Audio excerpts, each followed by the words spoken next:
샬롬. 오늘도 주님의 은혜와 평강이 여러분 가운데 함께 하기를 축복합니다. 오늘도 묵상의 말씀을 통해서 나에게 주시는 하나님의 음성을 듣는 은혜로운 시간이 되기를 축원합니다. 이 시간 하나님께서 우리에게 허락해 주신 말씀은 민수기 29장 1절에서 11절 말씀입니다. 일곱째 달 그 달 초하루에는 거룩한 모임을 열고 생업을 돕는 일을 아무것도 하지 말아라. 그날은 나팔을 부는 날이다.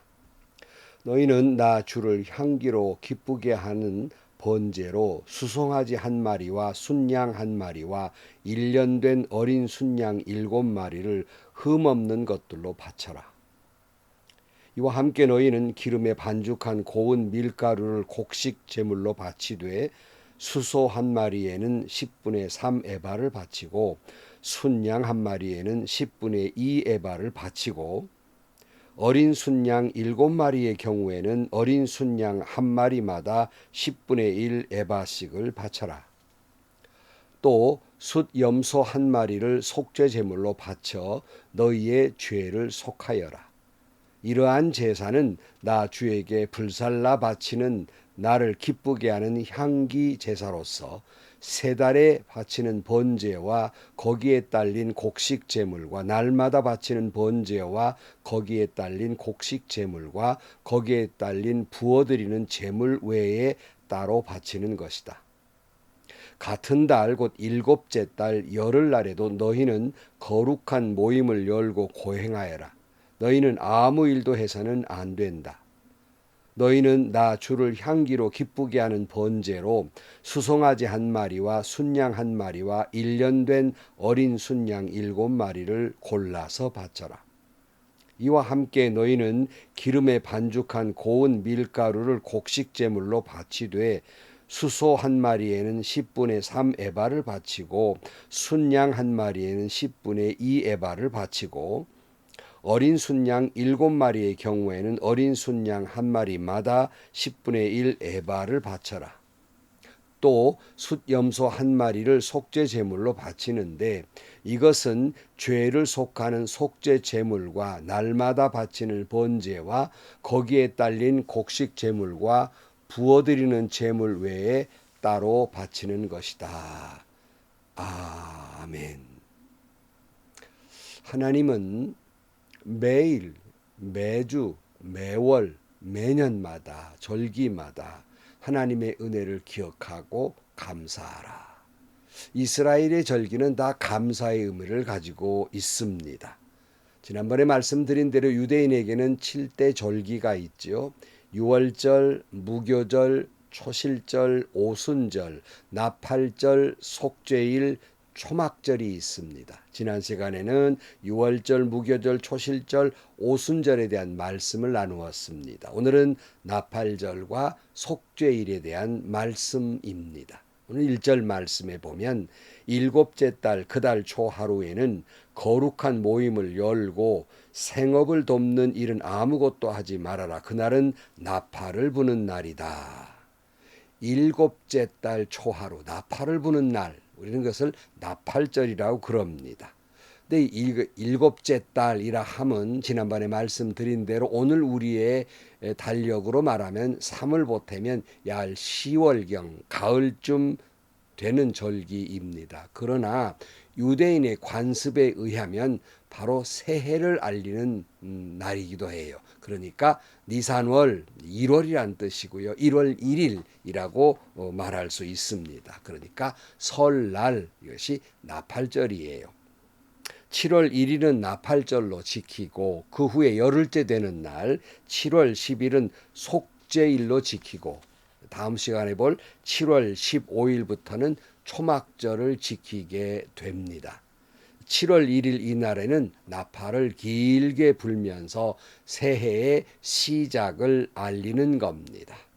그러니까 나팔을 길게 불면서 새해를 주신 하나님께 제물을 드리며 예배를 드리는 절기로 지키는 날, 이 나팔절이에요.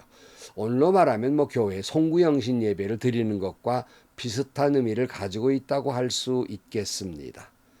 이 나팔은 아시는 대로 순양의 뿔로 만든 나팔을 길게 불고 우렁차게 불면서 새해를 알리는데요. 의미는 지금까지 지내온 것 주님의 크신 은혜라를 선포하고 또 새로운 날을 허락하신 새해에도 하나님께서 지키시고 보호해 주시고 인도해 주실 것을 믿고 새해를 선포하는 나팔을 불면서 절기를 지키는 겁니다. 그런데 생업을 돕는 모든 일을 그치고 아무 일도 하지 말아라 하는 말씀은 왜 그렇겠습니까?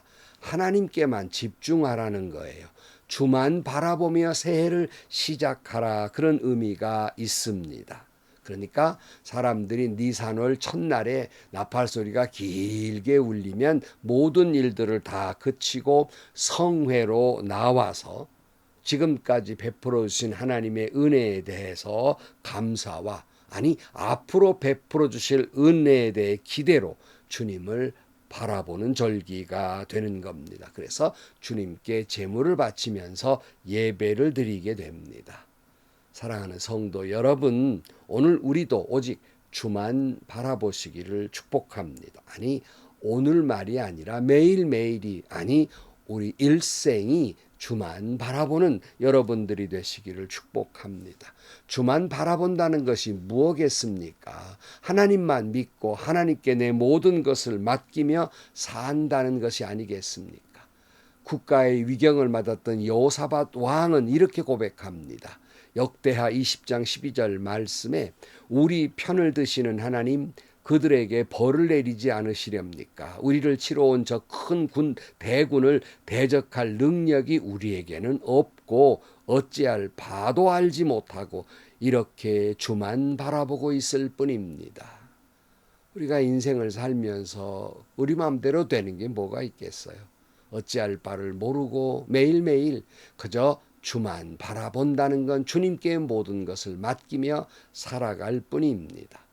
히브리서 12장 1절 말씀에는 그러므로 이렇게 구름대와 같이 수많은 증인이 우리를 둘러싸고 있으니 우리도 갖가지 무거운 짐과 얽매는 죄를 벗어버리고 우리 앞에 놓인 다름질을 참으면서 달려갑시다. 믿음의 창시자요 완성자이신 예수를 바라봅시다. 그는 자기 앞에 놓여 있는 기쁨을 내다보고서 부끄러움을 마음에 두지 않으시고 십자가를 참으셨습니다. 그리하여 그는 하나님의 보좌 오른쪽에 앉으셨습니다. 자기에 대한 죄인들의 이러한 반항을 참아내신 분을 생각하십시오. 그러면 여러분은 낙심하여 지치는 일이 없을 것입니다. 한 해를 주님만 바라보고 시작한다는 것은 한 해 내내 주님을 바라보고 살겠다는 이야기예요. 하루하루를, 매 시간을, 매 달을, 한 달을, 한 해를, 온 일생을 주만 바라봅니다 하는 고백입니다.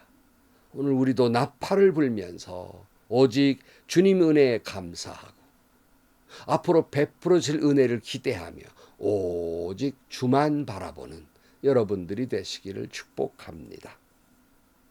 이 7월 10일, 이것은 이제 속죄일이라고 부릅니다. 7절 말씀에 보면 같은 달 곧 일곱째 달 열흘날에도 너희는 거룩한 모임을 열고 고행하여라. 너희는 아무 일도 해서는 안 된다.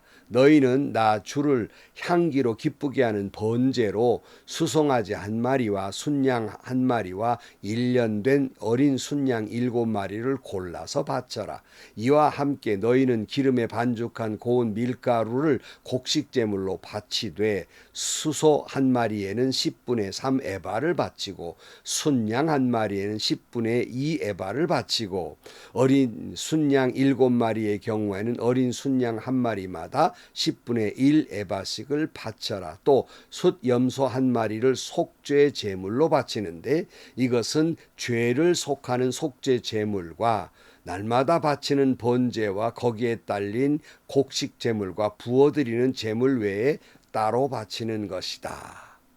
그래서 7월 10일을 속죄일이라고 하고요. 히브리어로는 욤 키프르라고 말합니다. 이 욤이라는 말은 나를 얘기하고요. 키프르란 말은 덮는다, 속죄한다 그런 뜻을 가지고 있습니다. 우리는 대속일이라고 부릅니다. 이 날은 1년에 한 번씩 있는 전 민족이 회개하는 날입니다. 이 날을 거룩한 모임을 열고 고행하라 그랬어요. 이 고행하라 하는 무슨 자기를 학대하라 그런 뜻이 아니라 개역 개정 성경에는 너희의 심령을 괴롭게 하라 이렇게 말하고 있어요.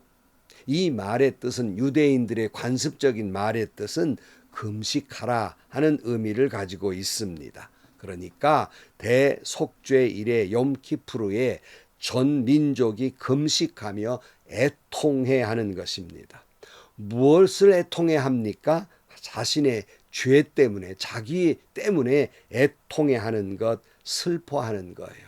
스스로의 죄 때문에 괴로워하는 겁니다. 금식하면서 회개해야 한다는 말씀입니다. 이때에 대제사장은 1년에 딱 한 번 이제 출입이 허락된 지성소에 자신의 죄와 이스라엘 모든 백성들의 죄를 가지고 지성소에 들어가서 하나님 앞에 그 속죄의 제사를 드리게 됩니다. 그리고 밖에 있는 그 백성들은 금식하면서 참회로 참여하는 마음으로 임하게 되는 것입니다. 그러니까 이날의 백성들은 모든 일을 그치고 하나님 앞에 자신의 죄를 깊이 애통해하는 그리고 속죄 제물을 드리게 되는 겁니다. 이 모습은 오늘 우리의 인류의 모든 죄를 용서하시기 위해서 십자가에 달려 대속물이 되어주신 예수님의 보혈을 예표하고 있기도 해요. 이것을 히브리서에 보면 히브리서 9장 22절 말씀에 율법에 따르면 거의 모든 것이 피로 깨끗해집니다. 그리고 피를 흘림이 없이는 죄 사함이 이루어지지 않습니다. 밑으로 내려가 25절 대제사장은 해마다 짐승의 피를 가지고 성소에 들어가지만 그리스도께서는 그 몸을 여러 번 바치실 필요가 없습니다.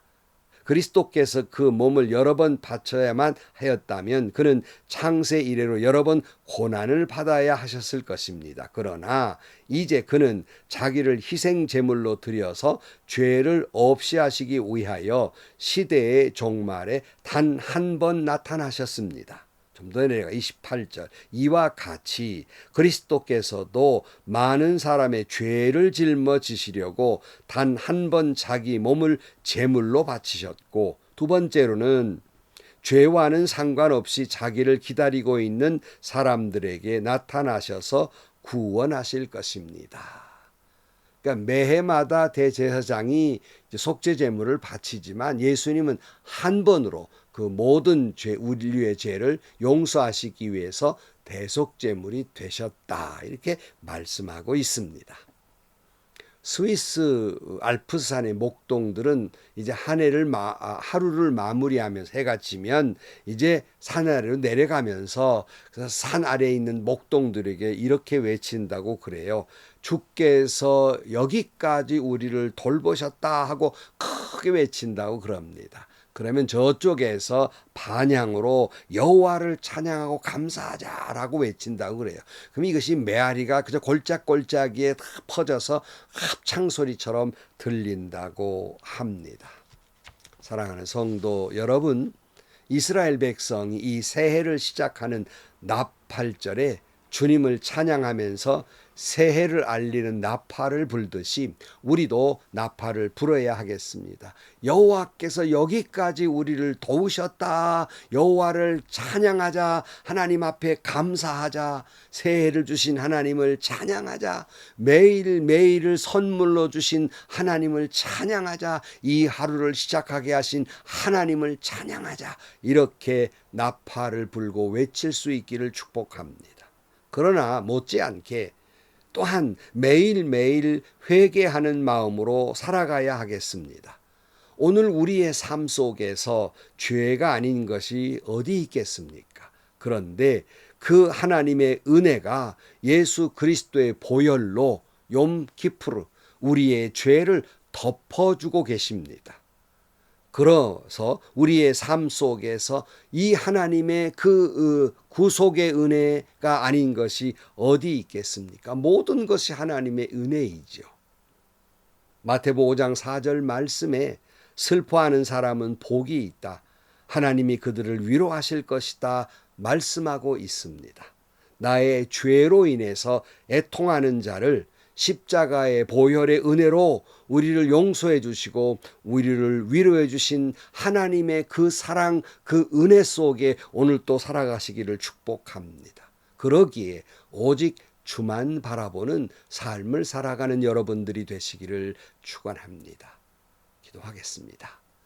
하나님 아버지, 나팔을 불며 새해를 알렸던 이스라엘 사람들처럼 항상 매일매일 허락하신 주님을 찬양하며 하루를 시작하게 하시고 매일 매순간 죄 아닌 것이 없기에 십자가의 보혈로 우리 죄를 용서하신 그 주님의 은혜를 늘 생각하면서 회개하는 마음으로 매 순간 매일 아니 우리 일평생 그렇게 살아가게 하여 주옵소서. 그러기에 오직 주만 바라보나이다. 주님만 바라보는 내 일생이 되게 하여 주옵소서. 예수님의 이름으로 기도하옵나이다. 아멘. 성도 여러분, 우리도 긴 나팔을 불어야겠어요. 지금까지 모든 것이 하나님의 은혜였습니다. 여호와를 찬양합시다. 그리고 매일 매순간 앞으로도 하나님이 우리에게 은혜를 베풀어 주실 것입니다. 여호와를 찬양합시다. 하나님 앞에 내 모든 죄를 내어놓고 그리스도 십자가의 보혈로 용서받으면서 위로받는 은혜로운 삶을 살아가는 여러분들이 되시기를 축원합니다. 행복하시고요. 좋은 일이 가득한 하루가 되시기를 주님의 이름으로 간절히 축원합니다.